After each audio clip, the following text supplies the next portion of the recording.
माँ जगदम्बा जिसने साक्षात्कार करके आत्म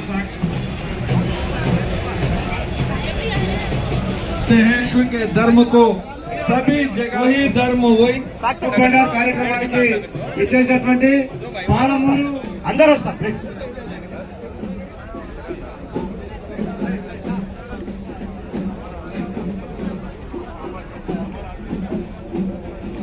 జై జగదాంబ,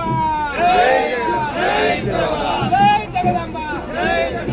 భోగ్ బండార్ కార్యక్రమానికి ముఖ్య అతిథిగా విచ్చేసిన మహబూబ్ నగర్ పార్లమెంట్ సభ్యురాలు బుల్లెట్ కృష్ణ గారికి, సాధువు సంతువులకు, ఉద్యోగస్తులకు అధికారికంగా నిర్వహించాలని పార్లమెంట్ లో మొన్న మాట్లాడి యావత్ దేశం 12 కోట్ల మంది బంజారాల తరపున మాట్లాడి